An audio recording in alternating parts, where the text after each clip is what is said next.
So, starting with the name of Almighty Allah, the Rahman, the Rahim. Allahumma salli ala Sayyidina wa Maulana Muhammad. Assalamu alaikum, dear candidates. I am your mentor, Muhammad Faizan from EduSmart, the best forces academy.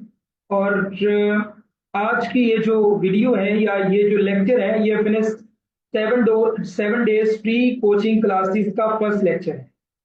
और first lecture में obviously पहले तो introduction होगा। Introduction के बाद ही हम आगे चलेंगे, आगे देखेंगे कि क्या होने वाला है, क्या होगा, क्या पढ़ाया जाएगा, कैसे आपकी तैयारी करवाई जाएगी, इन 7 दिनों में क्या क्या होगा। पहले हम ये चीजें डिस्कस कर लेते हैं। सो सबसे पहले मेरा जो कॉन्टैक्ट नंबर है वो अपने पास सेव रख लें। हमारा जो ऑफिशियल कॉन्टैक्ट नंबर है दैट इज 0306689220। 7 days की ये जो फ्री कोचिंग क्लासेस हैं ये आपको यूट्यूब पे भी मिलेंगी। आप मुझे यूट्यूब पे भी देख रहे होंगे। ये आपको जूम पे लाइव भी बच्चियां ले रही हैं। ये टिकटॉक पे भी मिलेगी लाइव। डिफरेंट प्लेटफॉर्म्स पे आपको ये मेरी वीडियो नजर आएगी। सो आप कहीं से भी ये देख सकेंगे। आप लोगों की फैसिलिटी के लिए मैंने ये अनाउंस कर दिया है कि आप किसी भी मेरे प्लेटफॉर्म से, एडुस्मार्ट प्लेटफॉर्म से देख सकें। ठीक है, ओके। सो मैं अपनी स्क्रीन शेयर कर रहा हूं। मैं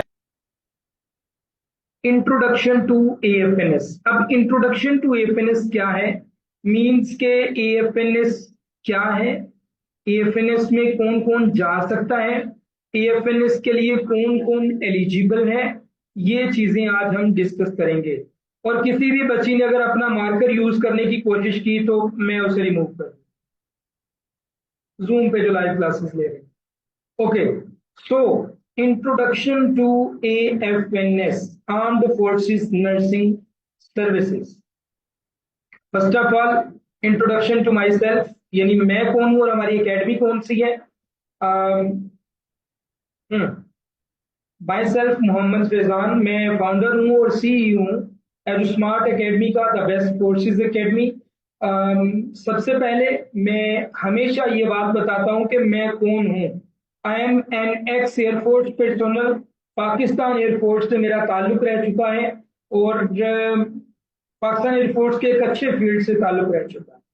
बहुत सारे बच्चे जानते हैं मुझे, बहुत सारे बच्चे नहीं जानते होंगे, तो उनके लिए ये है कि मैं पाकिस्तान एयरफोर्स से एक्सपेल्ड हूँ due to my medical unfitness during my training, during my service. And then मैंने 2020 से आप लोगों को गाइड करना स्टार्ट कर दिया for एएफएनएस and for the other fields of Pakistan army, navy and air force. और अब मेरा जस्ट यही है फील्ड और यही है प्रोफेशन और यही है पैशन कि मैं आप लोगों को जितना ज्यादा हो सके आर्मी, नेवी, एयरफोर्स के करीब लेके जा सकूं। एंड अल्हम्दुलिल्लाह I have done many achievements in my this dream. Like मेरी 500 के करीब स्टूडेंट्स अभी एएफएनएस में हैं। 500 के करीब स्टूडेंट्स अभी एएफएनएस में हैं। पीएमए में स्टूडेंट्स हैं, जीडीपी में स्टूडेंट्स हैं, एएमसी में स्टूडेंट्स हैं, एलसीसी में स्टूडेंट्स हैं, एफएमए में स्टूडेंट्स हैं। पाकिस्तान एयरफोर्स की जो एयरमैन जॉब्स हैं उनमें स्टूडेंट्स हैं, पाकिस्तान नेवी की जो टेक्निकल की ब्रांचेस हैं उनमें स्टूडेंट्स हैं। लाइक तकरीबन तमाम फील्ड्स ऐसे हैं जहाँ पे मेरे बच्चे जा चुके हैं और अल्हम्दुलिल्लाह आगे भी जाते रहेंगे, पाकिस्तान को सर्व करते रहेंगे और पाकिस्तान की आवाम को सर्व करते रहेंगे। Secondly, what is Edusmart academy? Edusmart academy वो है जो कि आर्मी, नेवी, एयरफोर्स और जितनी भी लॉ इन्फोर्समेंट एजेंसीज हैं उनकी तैयारी के लिए एक बेहतरीन प्लेटफॉर्म है आप लोगों के लिए। 150,000 सब्सक्राइबर हो चुके हैं इसमें and video lectures, practice test, interview guidelines, everything. आप कुछ भी अगर देखना चाहोगे तो आप हमारे चैनल एडुस्मार्ट पे देख सकते हो। Now come to the point, what is AFNS? Armed forces nursing services इसका मुखफ़्फ़ है। ठीक है, और ये नर्सिंग भी है पाकिस्तान आर्मी का। इसमें जस्ट फीमेल कैंडिडेट्स अप्लाई कर सकती हैं और ये नॉन कमीशन्ड ऑफिसर रैंक। अब बहुत सारे कैंडिडेट्स मुझसे पूछेंगे सर जी नॉन कमीशन्ड ऑफिसर रैंक का क्या मतलब है?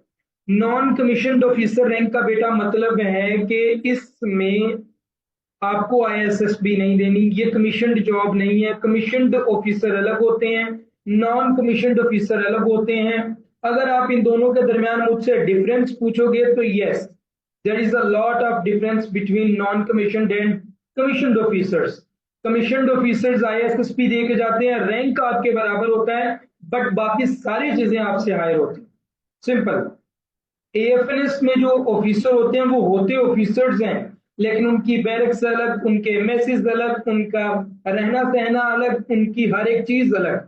इसी तरह जो कमीशन जॉब्स के बाद ऑफिसर बनते हैं, उनका भी सारा कुछ आपसे अलग।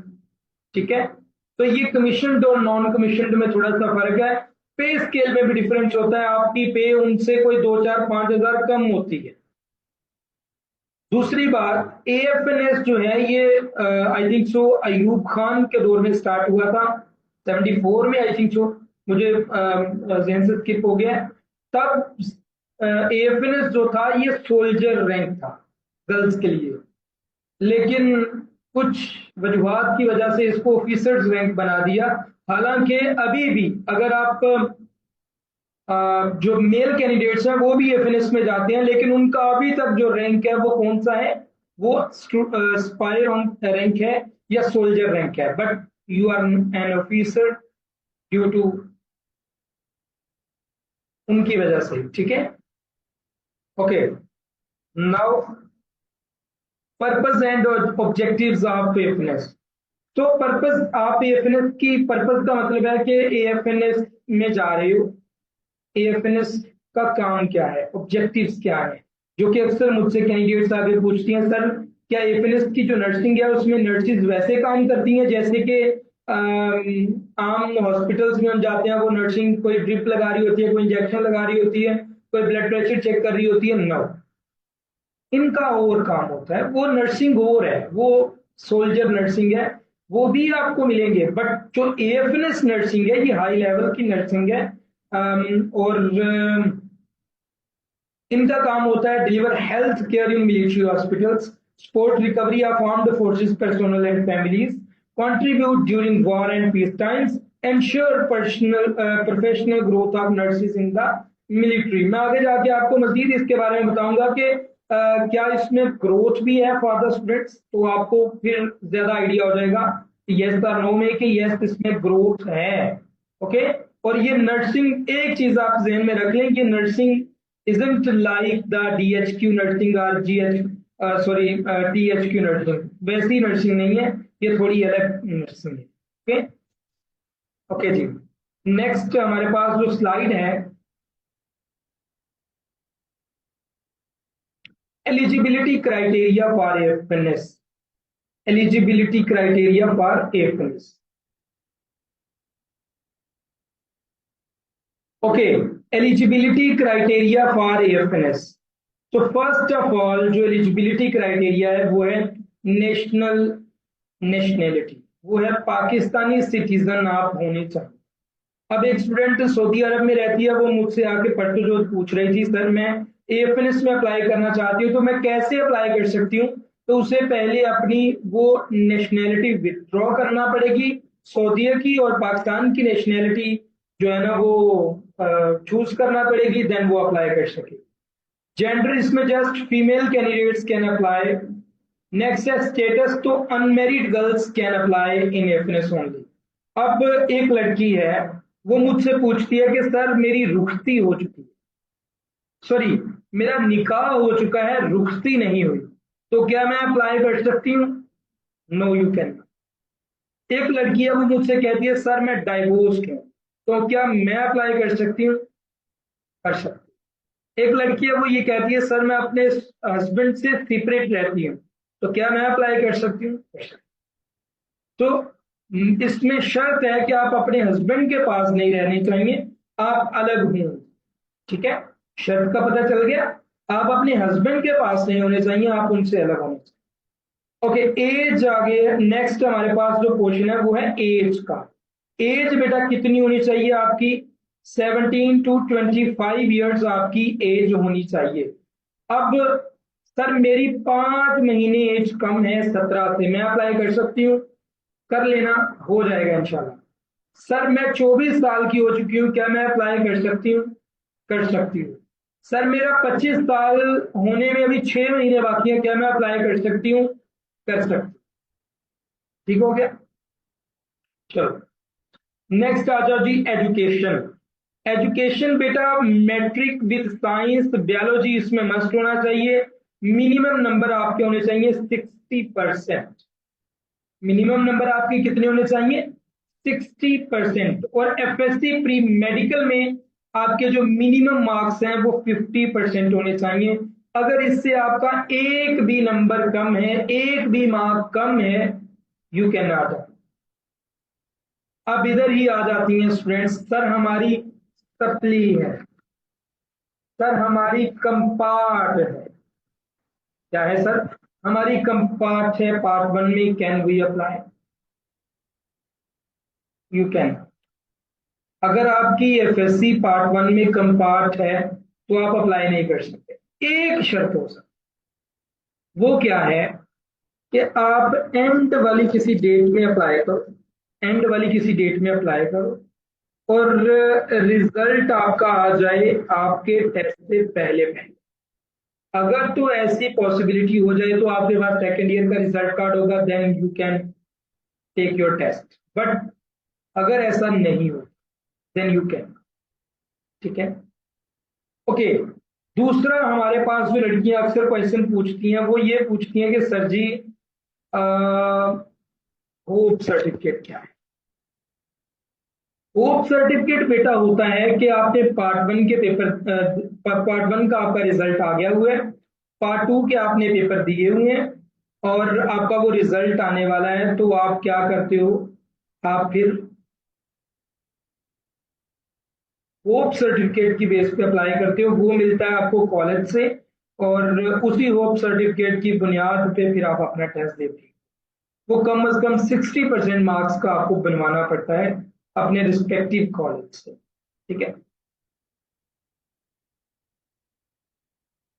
Okay.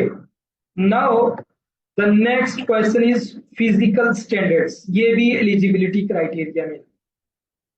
First of all height minimum आपकी 5 फीट होगी। अब मिनिमम हाइट 5 फीट का मतलब क्या है? इसका बेटे मतलब है कि 152.4 सेंटीमीटर आपकी हाइट होनी चाहिए। अगर आपकी हाइट इससे कम है, you can not. Even 2-2.5 centimetre भी घट है तो तुम नहीं अप्लाई कर सकते।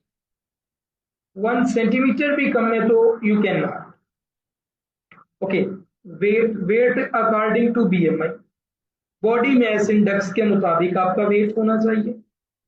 अब वो कितना है तो मैं सिंपल आपको बता देता हूं। 45 से 60 किलोग्राम जिस भी लड़की का वेट है वो नॉर्मल है। वो नॉर्मल है जिसका भी 45 से 60 तक वेट है बेटा, वो नॉर्मल है। Okay. Okay. Eyesight must be 6/6 with और विदाउट ग्लासेस। इसका क्या मतलब है? इसका मतलब है कि अगर आपको ग्लासेस लगी हुई हैं फिर भी आपकी आईसाइट 6/6 है, अगर नहीं लगी हुई फिर भी 6/6 है, तो आप एलिजिबल हो। सर जी हमें एक चीज बता दें, सर हमें एक चीज बता दें कि हमारा 2 पॉइंट तक आईसाइट वीक है, क्या हम एफनेस में जा सकते हैं? जी आप जा सकते हैं। ओके जी। बाकी और भी स्टैंडर्ड्स हैं आर्मी मेडिकल के, ये आपको पास करना जरूरी होंगे। ठीक है।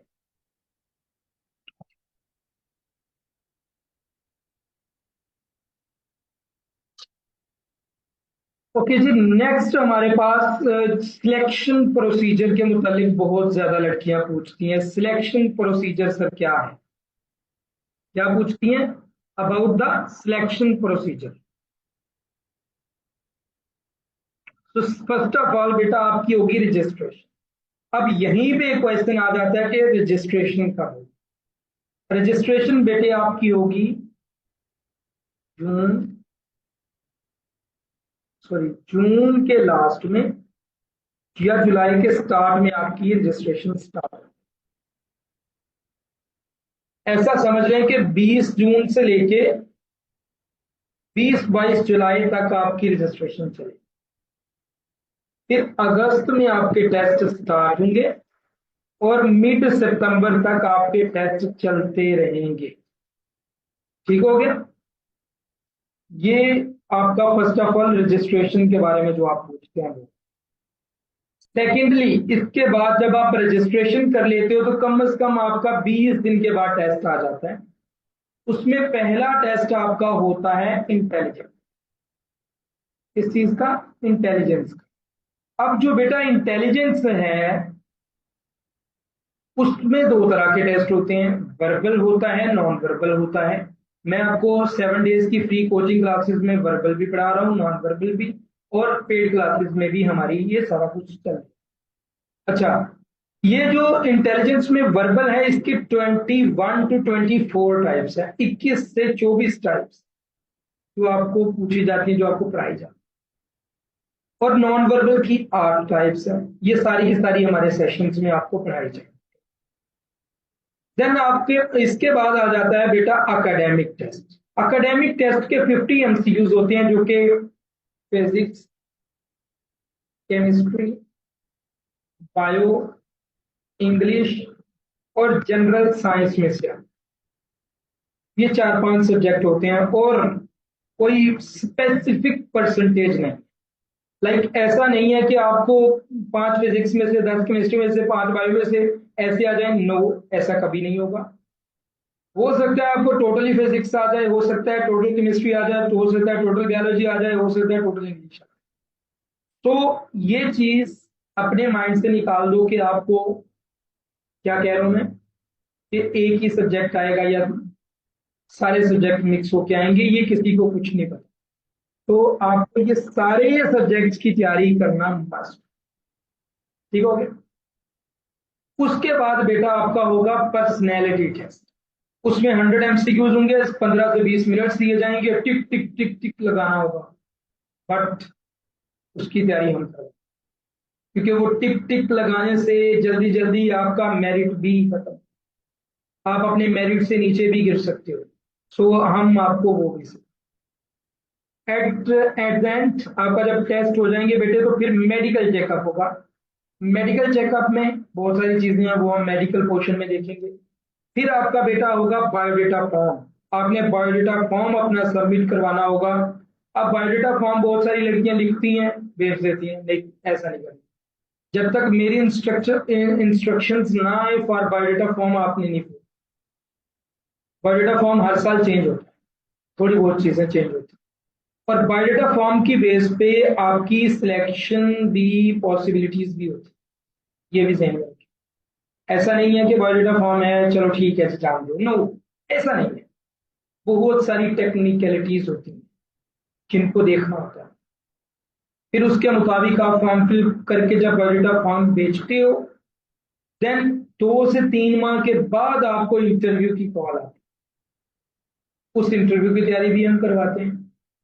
वो जब इंटरव्यू की आपको कॉल आती है फिर आप इंटरव्यू की तैयारी करते हो और जनवरी में जाके आप अपना इंटरव्यू देते हो। इंटरव्यू में पास करने के बाद फिर आपका फाइनल मेडिकल होता है और फिर आपकी फाइनल लिस्ट लगती है।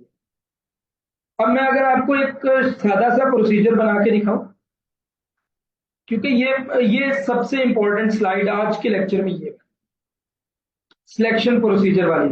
आपको अगर सिलेक्शन प्रोसीजर समझ आ गया ना, आई ग्रांटेड कि आप बेहतर हो जाओगे। ओके, मैं इधर आपको सिलेक्शन प्रोसीजर। ओके जी, फर्स्ट ऑफ ऑल हमारी हो गई रजिस्ट्रेशन। क्या हो गई?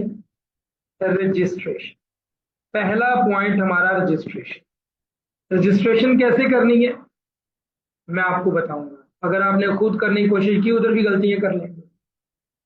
उसके बाद आ गया बेटा आपका इनिशियल टेस्ट। इनिशियल टेस्ट के बारे में मैं आपको चीजें बता चुका हूं कि क्या क्या चीजें आएंगी, कहाँ कहाँ से चीजें आएंगी, कौन कौन सी चीजें आएंगी, उसी के मुताबिक आपका इनिशियल टेस्ट।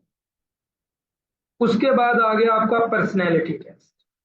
पर्सनैलिटी टेस्ट आपको पढ़ा दिया जाएगा, आपको समझ आएगा।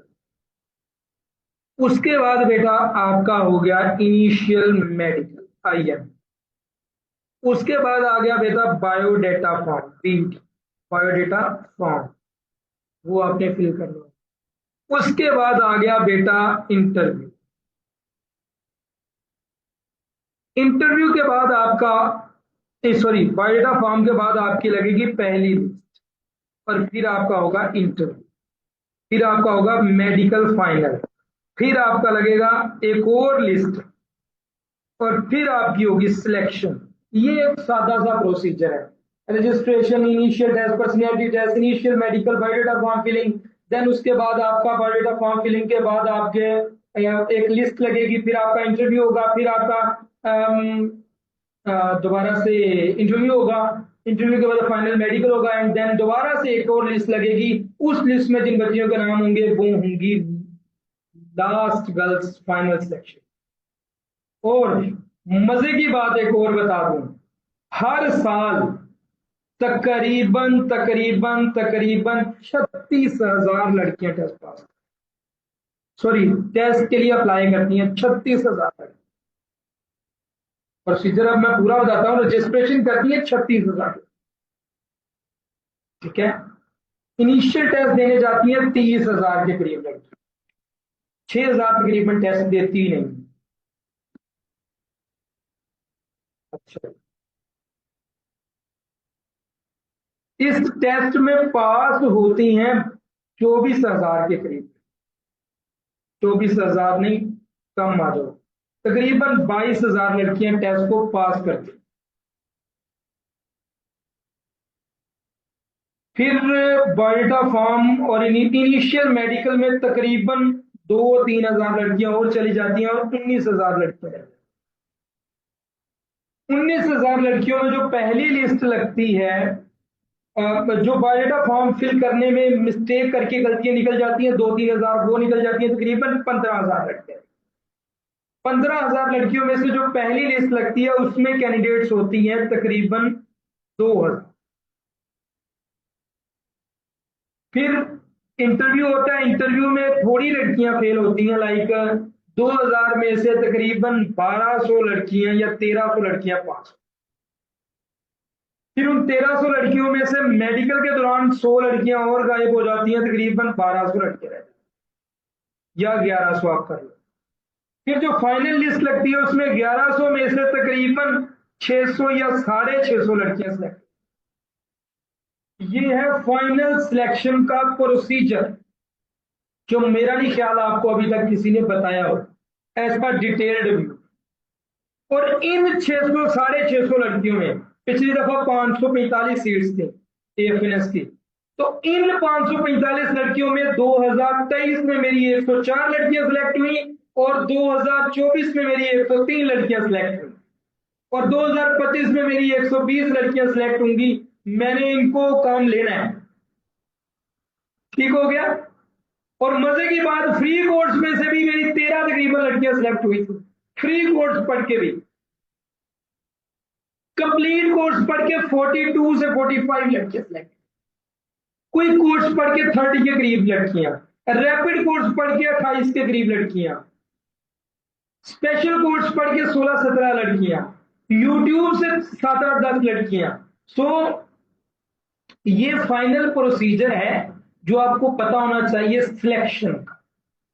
आई होप कि मैंने आपको प्रोसीजर अच्छे से एक्सप्लेन कर, क्यों भाई चैट बॉक्स में भी कुछ बोला करो।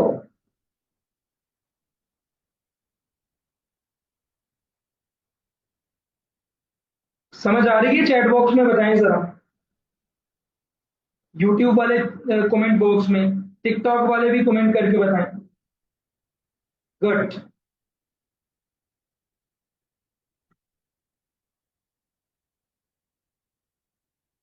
ओके,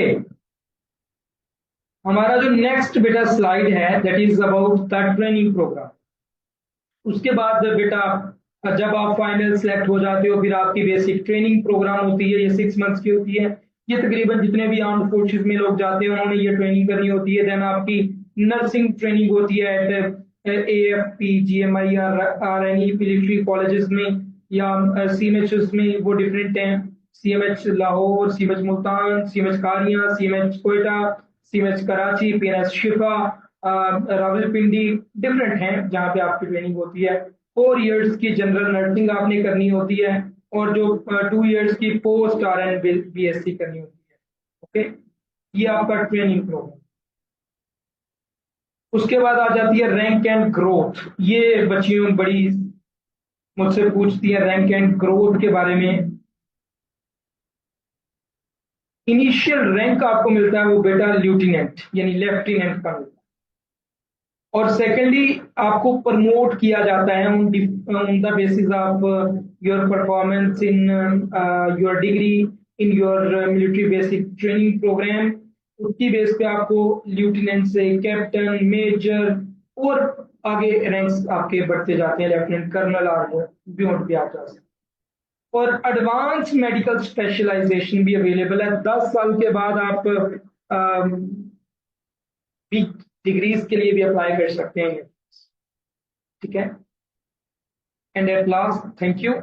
अगर आप हमारी पेड क्लासेस को ज्वाइन करना चाहें तो ये हमारा ऑफिशियल नंबर है 0306 इस पे आप कांटेक्ट करके क्लासेस की डिटेल ले सकते हैं और क्लासेस भी ले सकते हैं। जी बेटे, ये हमारा आज का पहला लेक्चर था जिसमें मैंने पता नहीं आपको क्या क्या बताया। अब अगर आपका कोई क्वेश्चन है you may can ask in chat box, फिर मैं आपके रिप्लाई देता हूं। जी, अगर आपका कोई क्वेश्चन है you may can ask chat box. Stipend रह गए जी, AFNS के स्टाइपेंड्स कितने होते हैं? बताने वाले तो 55 बता रहे होते हैं, कोई 65 बता रहा होता है, कोई 70 बता रहा होता है, कोई 30 बता रहा होता है। ड्यूरिंग ट्रेनिंग आपको 40 के करीब स्टाइपेंड्स मिलते हैं, और आफ्टर बेसिक ट्रेनिंग जो 6 मंथ की है उसके बाद आपको तकरीबन जो स्टाइपेंड्स मिलते हैं वो 55 से 60 के round. Sir paid lectures YouTube पे अपलोड होंगे? नहीं जी, पेड नहीं होते, फ्री वाले होंगे। सर मेरी हाइट 5 फीट 5 है, और ठीक है, आपकी हाइट और वेट ठीक है बेटा। सर जी कोई कोर्स की क्लास की टाइमिंग बता दें, वो आज कंफर्म हो जाएगी। कोई क्रैक कोर्स की टाइमिंग आज शाम को। नी नॉकिंग क्या है? नी नॉकिंग बेसिकली क्या होता है कि घुटने जुड़ने नहीं चाहिए, उनके दरमियान ज्यादा फासला नहीं होना चाहिए। सर अगर मेरा डोमिसाइल KPK से और मैं टेस्ट सिंध में देना चाहूँ तो कोई मसला? कोई मसला नहीं, आप जहां मर्जी दे।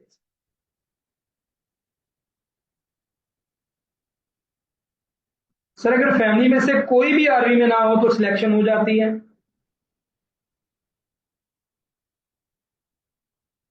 1 मिनट। अच्छा जी, क्वेश्चन ये है कि अगर फैमिली में कोई भी आर्मी में ना हो तो क्या सिलेक्शन हो जाती है? मैं आपके सामने बैठा हूं, मेरे दादा अबू जो है वो दर्जी थे, मेरे अबू जो है वो फ्रूट और सब्जी का काम करते थे, और मैं पाकिस्तान एयरफोर्स में करती हूँ। इट मीन्स कि जिनका कोई भी आर्मी में ना हो वो भी भर्ती हो सकते हैं। आपके अंदर पोटेंशियल होना चाहिए, आपके अंदर क्रिएटिविटी होनी चाहिए, आप इस काबिल होने चाहिए कि एयरपोर्ट आप एयरपोर्ट में जाने के लिए ना बने बल्कि एयरपोर्ट आपको ले, आर्मी आपको ले। अगर आपके अंदर ये पोटेंशियल है देन आप लाजमी भर्ती हो जाए।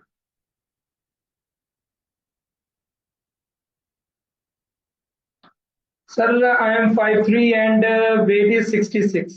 थोड़ा सा कम कर लें।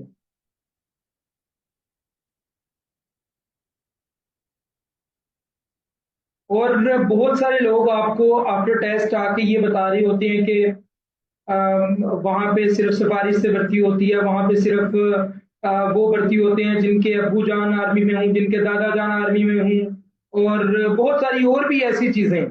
तो बेटा याद रखें, वो तमाम वो कैंडिडेट्स होते हैं जो खुद भर्ती नहीं हो सकते, वो तमाम वो कैंडिडेट्स होते हैं जो कि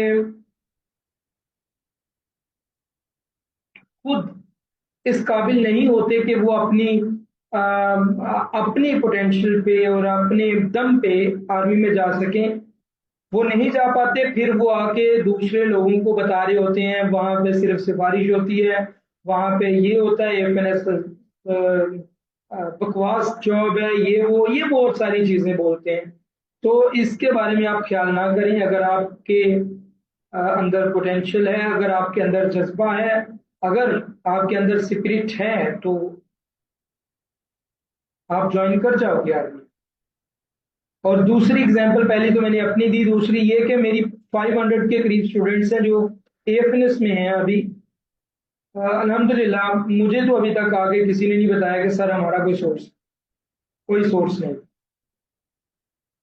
जी, और किसी बच्ची का कोई क्वेश्चन?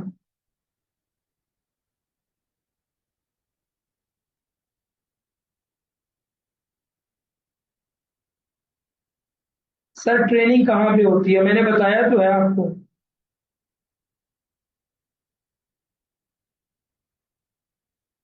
इनिशियल टेस्ट का मेरिट कितने पे स्टॉप होता है? चलो जी, मैं मेरिट भी अभी बता देता हूँ। इनिशियल टेस्ट में आपको अगर जाना है, अगर आपको पास करना है अपना टेस्ट, तो 60% आप अपने नंबर लो, पास कर दोगे। लेकिन अगर आपको भर्ती होना है, then you have to gain 90% marks in each test, intelligence, personality, academic. अगर आप नहीं गेन करते, I am sorry to say, you are not eligible to go in FS, आप नहीं जा सकेंगे। ठीक है, ओके। तो ये हमारी फर्स्ट क्लास थी, FNS 7 days free coaching classes की। होप सो आपको आज सिलेक्शन प्रोसीजर की समझ आई होगी। कल इंशाल्लाह हम वर्बल पोर्शन डिस्कस करेंगे। Thank you.